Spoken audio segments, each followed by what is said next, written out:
Hello everybody and welcome to my channel. Today we're going to be discussing how to pick the right preschool for your child. So make sure you stay tuned. Okay, so in true Jodi fashion, I have a list. I decided to just jot down some points that were important to me and just to kind of gather my thoughts. And some I love me and a list hand in hand. Okay, so you need to consider your child and your family. Start your search for the best school by thinking about what you want your school to do for your child. So basically, when I was looking for preschools for Levi, we weren't in a pandemic, so we were able to do tours. We were able to call the school and say, hey, can I come in and can I see the facilities? So just kind of forgive me if I include that, because hopefully sometime soon we'll be able as parents to go in and tour the schools again. And there are schools right now that will still give you a tour, or maybe a virtual tour, or maybe on the weekend you can go and see the facility, or maybe the principal will work with you. Maybe if the principal realizes that there are quite a few parents that want to do a tour, maybe they will do a little something of the facilities when the kids aren't there, or maybe have one parent at a time go in and see what's happening. You don't know, it doesn't hurt to ask. So when looking at a preschool for your child, when do you want to start preschool? Remy started, so let me start with my first child. Levi started school at 18 months and Remy started at 17 months. So what I looked for in Levi was, honestly, he was driving everybody crazy at home. He wanted to learn. He wanted to go somewhere. He wanted to keep going on the road. He wanted to keep knowing where I was going. And he was just at home so bored. There's only so much TV you can watch. There's only so much puttering with the toys around the house. And I definitely thought that he was ready to go to school, to socialize, to be with friends, and to start learning. And I don't think it was early for him. He was able to talk, he was able to walk.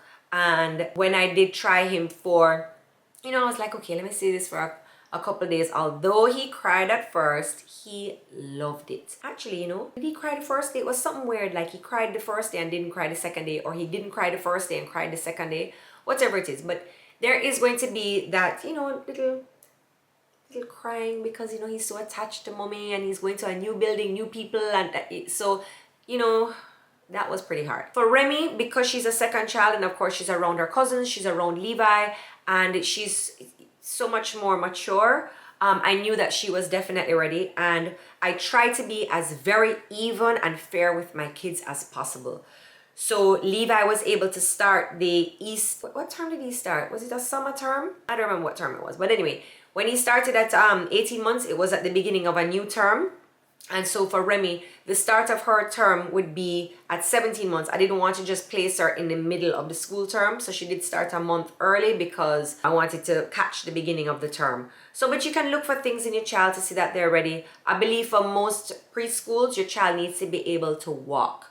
So once they can walk, they can go to school, because it's not fair for the teachers to be having all of these kids on hip. They need to be able to walk. And I'm not saying like run and be the best walker in the world, but they need to be able to get around. They need to be able to go and, go down to the little activity tables. They need to be able to go outside to play. They need to be able to walk. So that was my other point. So what I did was I wanted to look at how many teachers and how many assistants are in the class. So you want to look at the student-teacher ratio, because of course they're babies. We're talking preschool. Some of these points may carry over to prep school and to high school, but right now we're just talking about preschool, which is the little baby school. And I'll get into why I think baby school or preschool, is it kindergarten? What do the foreigners call it? I guess pre-K, kindergarten. No, pre-K is pre-kindergarten, baby school, daycare. I'm going to tell you why I think it's important. But right now we're going to go through how I chose a preschool for both my kids. So you want to look at what the ratio is, because you want to make sure that all the kids are getting looked after, that, if your child needs assistance with wiping their mouth or picking up a toy, or if there's a little argument, that there are enough staff members within the class to see that there's a problem, identify the problem, and be able to, solve the problem, or just to be there watching the kids. Hello, in this, something can happen. So you want to make sure that the student-teacher ratio is really good. What would I think is a good ratio? I would say 5-1. 5-1 I think is fair. 5-1 I think is doable, manageable, and each child will be able to get that assistance from the teacher or the teacher's assistants with 5 to 1. That's 5 children to 1 teacher or teacher's assistant. You want to ask about teacher support and teacher turnover. How often do you change staff? Is this teacher new? How come she's new? Just like in conversation, you don't want to be drilling the principal, you know, make them feel uncomfortable. Actually, no, make them feel uncomfortable. But ask about teacher turnover, because if the staff is looked after, if the principal looks after their staff, loves the staff, you know, talks to them and is fair with them and pays them well, then the turnover won't be very high. And that means that the teachers there, teachers' assistants, they're happy at the school. They want to be there. They want to work there. They love the kids and they're being looked after. A happy teacher equals happy classroom. This was one of the big things for me, was cleanliness. How often are the toys cleaned? And when I say cleaned, I mean deep cleaned, because at the end of the day, I'm sure they wipe off the toys, especially now during this pandemic. I'm sure they just wipe off the toys. But I want to know, when are all the toys taken outside and all of them gone in a bucket of bleach water or special chemicals that won't harm the children, whatever it is. I want to know when those are cleaned. Because you have the baby school, chances are they're putting the toys in their mouth. You know what I mean? And then you have the whole worry about, you know, corona, etc., etc. But there's so many little different diseases that go around in these schools, in all schools, because you have so many different children attending from so many different households, and you have the flu, you have pink eye, you have what you call it, something, lice, you have what was the other thing? Impetigo, and of course corona. So you want to see, when are these toys cleaned? Outdoor facilities, how much space do they have? Kids need to be outside, they need to run around, they need a playground, they just need to feel free, because sometimes when they go home in the evenings, they may not have that space. Maybe they live in an apartment, maybe they live somewhere where it's not that safe to go outside, maybe they don't have the what do you call it when people are not overseeing, it's supervision. Maybe they don't have the supervision to be able to go outside and play. So you want to make sure they have big outdoor facilities, or not even big, but well utilized outdoor facilities. It doesn't mean that you have to have slide and swing and this and seesaw. It doesn't mean any of that. It means that, you know, the staff, are they playing with the kids outside, doing a little tag, painting a wall with chalkboard paint and the kids can play. All of that. So, and you can ask, you can have a conversation and just say, hey, what do you do outside? What the kids do outside? How often do they go outside? And now it would be important with going outside, because going outside means that the kids can take their mask off. So that's a mask break. And the little kids, once they're over 2, they have to wear a mask, or they should be wearing a mask. So you want to make sure that they are getting that mask break. Just they're little, they need a little break. After school activities, what does the school offer? Now, in paying your school fee is one price. But then all of the activities, are they additional? So this would be now in terms of budget. So you have your school fee, which is one price. But then, of course, there's swimming, there's football, there's maybe not golf. But there's all of these different little activities. And why these activities cost extra outside of the school fee is because you may have teachers, professionals that teach these activities that come into the school, and they are not hired to the school as a teacher. So the school needs to pay them. So this is why these activities are separate. So you need to find that out, because at the end of the day, do you know your child would like swimming, or you know your child would like swimming, so I'm going to need to pay for swimming. So you have to now look at, okay, school fee, swimming costs. And then you want to think about, so if my child is not doing swimming, what is she doing when the other kids are swimming? How many kids are inside with her? Is there an activity that's being done? So you want to think of these things, because it's okay not to take on all of those activities. School fees are already pretty costly. So it's okay if you don't want to tack on all the additional activities, but you just want to know, if my child is not swimming and not playing football or not doing mental ability or whatever it is, I don't know what all of these things are, but whatever. If my child is not doing that, what are they doing? So for example, I did make Remy try the different activities, and for football, a little too fair for outside in the midday sun. I would pick up that child and she was just sweating, she was overheating, and I find that she didn't like the football as much as she did swimming. So I picked between swimming and football, picked the swimming. And so I said, you know, what's happening in the classroom? Where is Remy? While the other kids are playing football, what is Remy doing? And they do have other STEM activities that the kids are doing inside. What STEM stand for again? It's going to be at the bottom of the screen, hopefully. So these are activities that are learning activities. So Remy could be inside painting, Remy could be inside coloring, or maybe she's not even inside. Maybe she's on a different section of the playground doing something else. So that's something that I wanted to make sure that, I don't want her to be inside like, oh, I'm not doing football and everybody else is. So I asked those questions. Still on extra costs. So you want to find out if each activity is an extra cost. And if you don't, as I said, if you don't want to do the activities, you don't have to. There are certain schools that don't make the kids feel left out because they are not doing those activities. And that was very important to me in the school that I chose for my kids, because I can't afford for them to do every single activity. So anyway, so find a school where it's okay that they're not doing certain activities or not doing all the activities, but they're still being engaged doing something else. Listen now, I don't understand this, but there are some schools that charge extra for almost everything. So you need to take this into account when you're budgeting. Is it extra for your child to take part in the Christmas concert? Now I know that with Remy and Levi, their school may have a little cost for the Christmas concert because you need to get them a little costume or something because they have a theme. And Remy's class, they're all, oh, Levi was at Candy Cane one year. You know, so Remy never do Christmas concert yet. Pandemic kids. So, when they had their little theme, Levi was a candy cane, and next year he was like a gingerbread man or something. I don't remember. So they were like, oh yes, there's a cost for you to be able to get the costume. Is there a cost for sports day? These are activities that you want your child to take part in, but can you afford it? How much is sports day? How often does sports day happen? So you can ask about that. Then, just ask, what are the extra activities? What could be an extra cost? I want to know upfront. Is it going to be where, okay, well, we ask the parents to bring in something every Friday, like it could be Kisco's, it could be a box of cake, it could be whatever it is, balloons. And although that seems very menial, it is an extra cost. So you do want to know what it is that you're going to be charged, what it is you're going to be asked to bring into the school, because you want to know how to budget. And budget, money, what you pay is a very big factor as to the school that you pick for your child. This hand is just going, eh? Jeez. Must be Italian. Do they offer late pickup? And of course, what's the cost? This is important because sometimes moms get busy. Sometimes shit happens. Is it okay to call and say, hey, Auntie Steph, I'm running an hour late. I'm at the tax office. Can Remy stay for aftercare today? How much is it?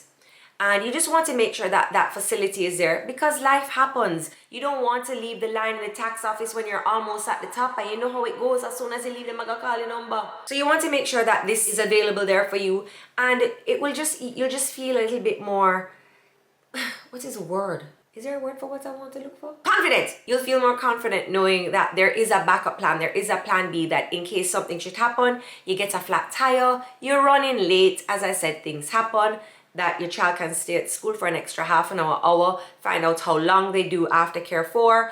And then for working moms, this is very important too, working moms and working dads, because sometimes you may have a project, sometimes your boss may ask you to do something, sometimes things may happen at the office and you may need that little bit of extra time. So just finding out if they do late pickups is important. Traffic.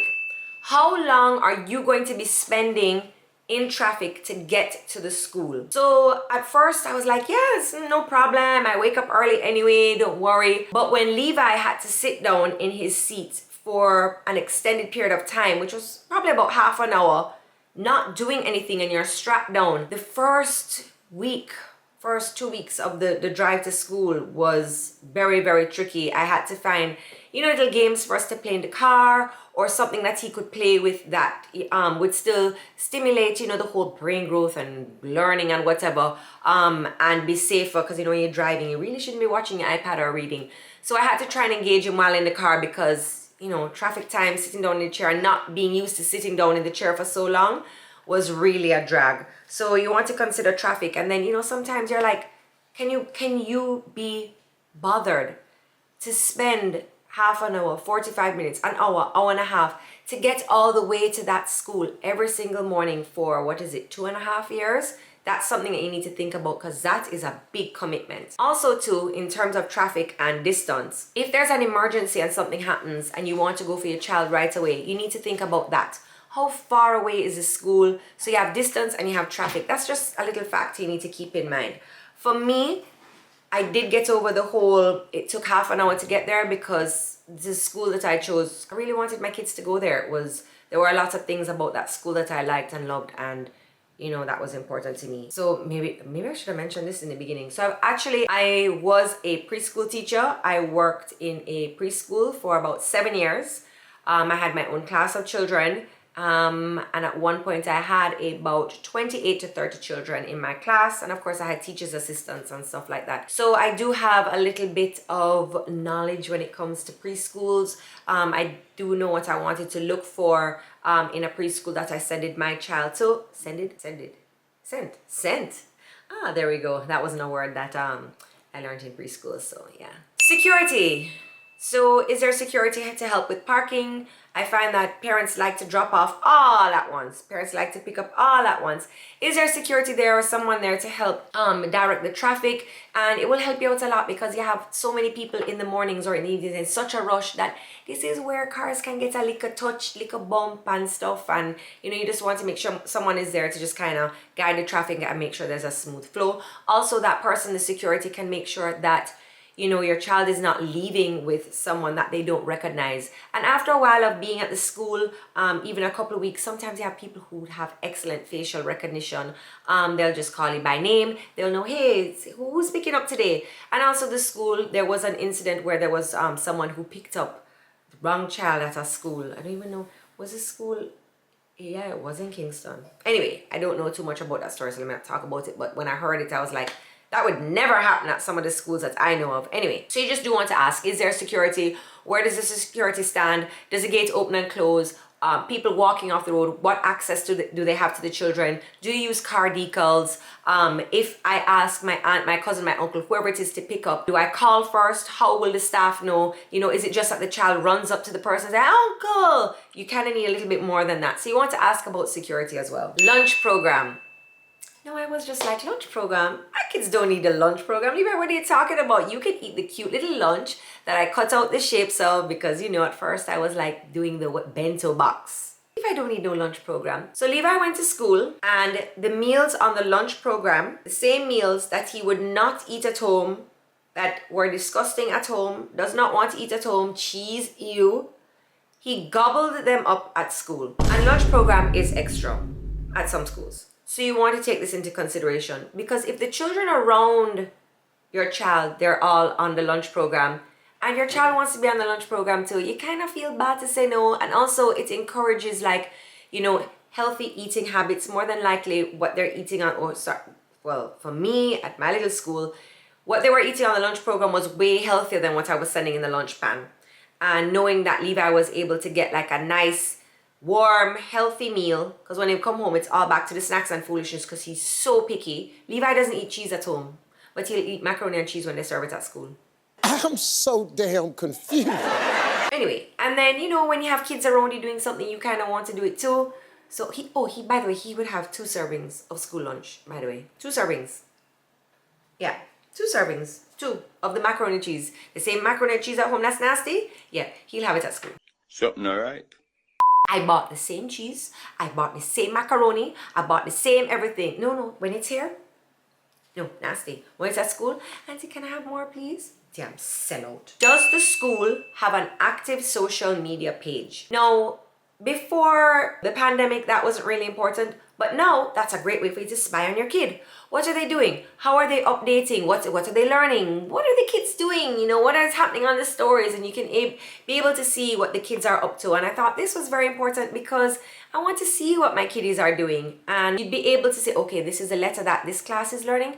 Maybe when you come home, you could do a little homework or some reinforcement or even just talk about it. So I find that an active social media page for the school is really important. One thing that I would say about the social media page is if it makes you feel uncomfortable, maybe you could ask the school, is the page private? I would prefer a private social media page for my kids because it's so many different kids and it's a school, like baby school especially. And then the school, more than likely, if they do have an active social media page, they will ask you to sign a release that it's okay for them to take pictures of your child. Now, to me, as a preschool teacher, the whole learning to read and the whole workbook and the whole one bag of pressuring the child to read, that is not important, okay? I find that there's certain things that your children need to leave preschool learning how to do, and it's not reading Peter Jane went up the road. That don't matter. More than likely, they are rehearsing these words and spitting them back out to you. It's not that they're learning how to read, because chances are when they go on summer holiday, they're going to forget it all, especially if you're not doing it over the summer holiday, which means that it's not a learned action. It was just rehearsal. I don't need Levi to be leaving preschool learning how to read Cat, Pat, Matt, and Jane.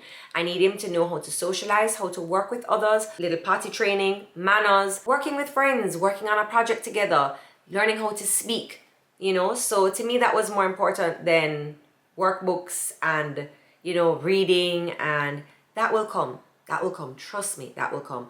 And then one of the problems that some of the prep schools was having is when the preschools feed into those prep schools, the prep schools may use a different method of learning, and the kids have already kind of learned a different way. So it's kind of a little bit like, okay, we got to redo this. It's not the biggest deal, but it should not be one of your top pointers as to when my child leaves preschool, they need to learn how to read. Preschool is to socialize and to learn manners and basic letters, numbers, colors. We don't need Rhodes Scholars leaving preschool. Chances are that over the long holiday, they forget most of what they have rehearsed, not learned.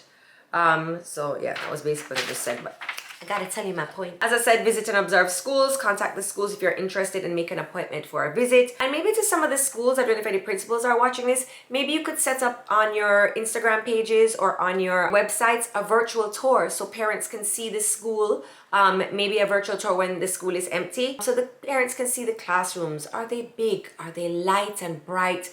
Do they have the nice posters on the walls that make the kids feel happy? You know, are the little organizational cubbies? Whatever it is that the parents are looking for. But I know I would like to see the classroom just so I could kind of relate to my child, to be like, oh, did you see the letters of the week? I think I need it to be my own preschool class because I don't know what is going on. If you are able to do a tour, one of the things that I would say is when you're able to tour and there's other kids there, don't look at how the teachers are treating your child, because of course they're going to be like, oh, Levi, how are you? Come over here. Give me a hug. Come and cuddle. Look at how they're treating the other children, right? So don't worry too much about your picnic. Of course, your picnic is the start. The moment they're doing a tour, you need to look at how they're treating the other children.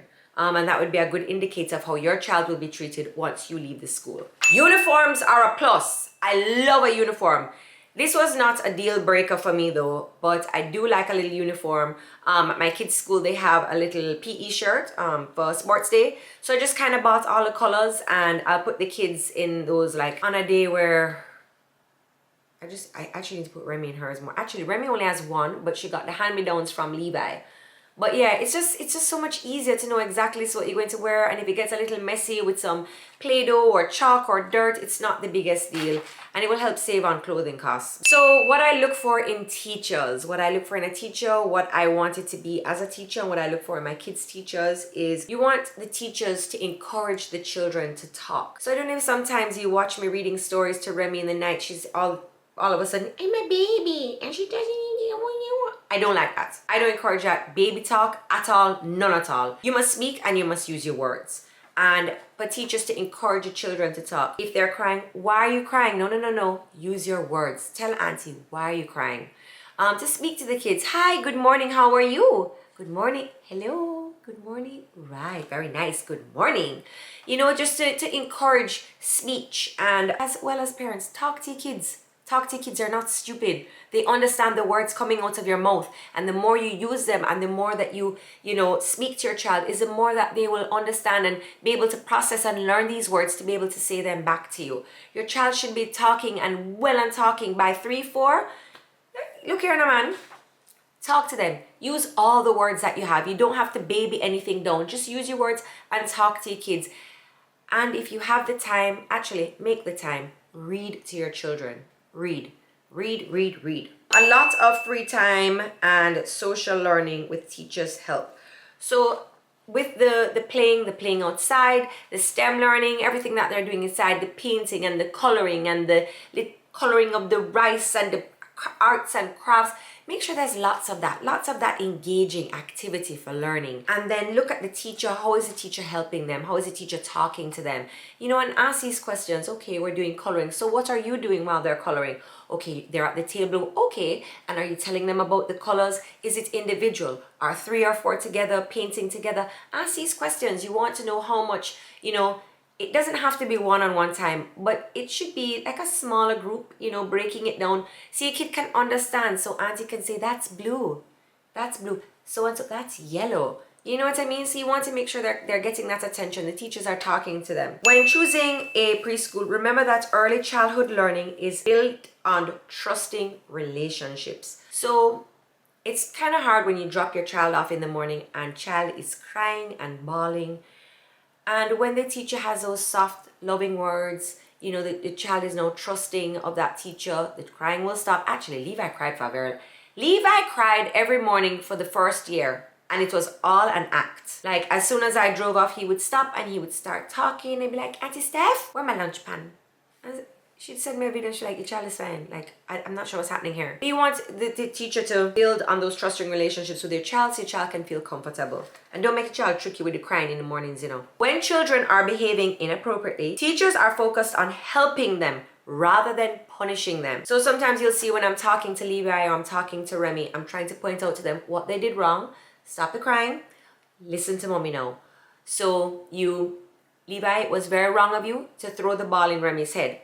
I've been saying to you, don't throw the toys. And this is why we don't throw toys, okay? So let's tell Remy sorry. I hope you're genuinely sorry. Are you sorry? Okay, hug, let's make up. Please don't throw the ball again. Because you can hurt your sister and you can hurt somebody else, all right? So you want to, talking. You see how important the talking is? Well, when he blew that ball down on Remy's head and Remy start ball, I don't think he'll ever throw another toy again. I didn't hit him for that, but I had a conversation with him. But poor Remy, she pick up the ball right here so in her head. Sorry, all these little side stories. Playing and physical activities stimulates brain growth and enhances early development and social competence. Again, the playing, the physical activities. So even if your outdoor space for the school isn't big, how are they utilizing it? How are the children playing outside? Are they playing tag? You know, all these little activities of, you know, whether it be tag, whether it be coloring, it really helps in the in their brain growth. Because you want to bring them to grow, because you want them to be smart and make a lot of money so that they can look after mommy when she's old. I'll still look like this though. Positive teachers are happy and in good spirit.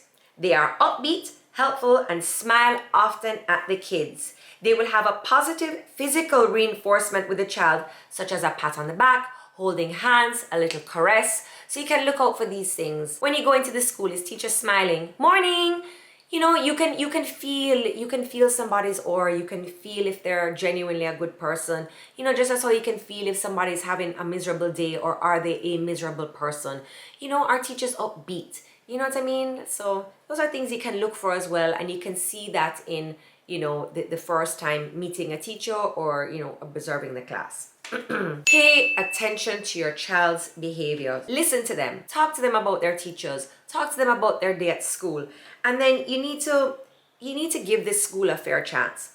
But if it is that after a few weeks, after a few months, listen, once you pay for the term, that is it though, okay? But you kind of get a feel for the school and if it's a good fit for your child. Sometimes a child may just not like that school, may not like those teachers, and it's not because those teachers are doing anything wrong. It just is not a good fit for your child. And those little babies, it's hard to explain to them, you know, well, this is it. This is the school for the next 8 years. Consider moving your child. Listen to your child. See if they're happy. And there's certain things that you can look for. So as I said earlier, Levi cried for a very long time. I want to say it was close to a year, you know, crying every morning. But I know it wasn't a genuine, he's sad, he's upset, somebody's troubling at school. You know, I listened to him. I observed. I spoke to his teachers and I realized he was just jingling me. But you need to listen to your kids because at the end of the day, they will let you know what is right for them. Alright guys, so that's it for my video. I hope that I gave you guys some awesome pointers and I hope that I was able to help you because I do get asked, how did I pick the school for Levi and Remy? How did I pick the Levi's prep school? And these are some of the things that you can look for to make sure that your kids are happy for their overall well-being and for their learning. And as for school pictures, you want to make sure that they take really awesome school pictures. Does the school take school pictures? I love a photo. I love a photo. I think that's number one. Make sure the school is clean first. Alright guys, that's it for my YouTube video. Thank you so much for joining me and I hope to see you next week. Happy school hunting! Bye!